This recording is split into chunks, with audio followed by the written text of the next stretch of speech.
They say revenge is a dish best served cold. Mine? It was literally hidden behind the frozen peas in a manila envelope on a Tuesday.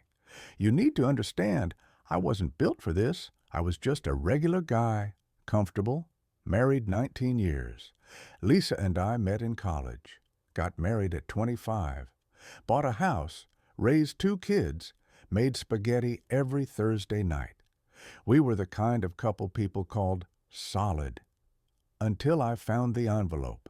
It was just sitting there, right behind a half-eaten lasagna. On the outside, in her handwriting, it read, "If you're reading this, I'm sorry." I froze, not physically, mentally. I thought maybe she had cancer. Maybe she was leaving me. But inside were photos. Lisa, a man I didn't know, holding hands at a cafe, kissing on a park bench, a hotel receipt from the city, dated 2 days after our anniversary, and one picture I will never forget, them together in our bed, his shoes on my side of the carpet. I didn't shout, didn't cry. I closed the freezer, sat down, and started planning. I wasn't going to play the fool, but I also wasn't going to lose my temper. I wanted her to feel what I felt, slowly, thoroughly, and without warning. First thing I did was clone her phone. Took 5 minutes while she was in the shower. I read their messages. His name was Ray, married, 2 kids, lived one town over. They met at a conference. She told him she loved him. She told me she was working late. They had code names. He was C, she was L. Cute. Step 1, I contacted Ray's wife, told her everything, sent her screenshots. She didn't respond for 3 days. Then she sent one message. Thank you. Step 2, I tracked Ray's routine. Found out he had a gym membership near his office. One morning, I followed him, took a photo of his car in the parking lot, and I slashed one tire. Nothing crazy, just enough to delay him. Lisa thought Ray had ghosted her. He thought Lisa had exposed him. Neither of them knew it was me. Step 3, Lisa's job. She was up for a promotion. She worked in finance. High stakes. I created an anonymous tip email linking her name to a fake account and a questionable transaction. It wasn't illegal, but it was enough to delay the promotion and trigger an internal audit. She started cracking, got nervous, irritable, accused me of being distant, said I wasn't present. That's when I knew I had her. Her mind was unraveling, and I was still there, calm, polite, patient.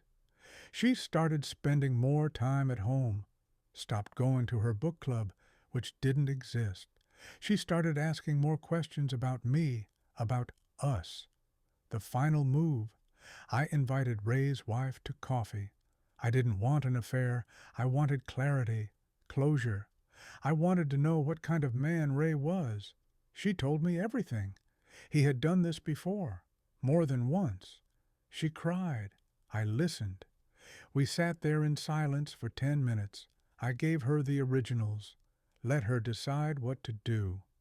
A week later, Lisa came home early, said she needed to talk, told me she had made a mistake, said she ended it, swore it was just a phase, that she didn't want to lose what we had, that she felt safe with me, that she didn't know why she did it. I told her I knew, that I had known for weeks, and then I handed her the envelope, the same one I found in the freezer. But now it had something else inside, all the messages, all the pictures, printed and stacked like a report, dates highlighted, notes in the margins. I told her I wasn't angry anymore, just done. She begged me to stay, said it didn't mean anything. I told her I agreed, and I walked out. 12 months later, I'm in a small apartment, nothing fancy, but it's mine. My kids visit on weekends. I started cooking. I learned how to make pasta from scratch. I read more. I sleep with the windows open. I planted basil on my balcony. And I sleep better. Sometimes I still think about that manila envelope, about the freezer, about how easy it would have been to look away. But I didn't.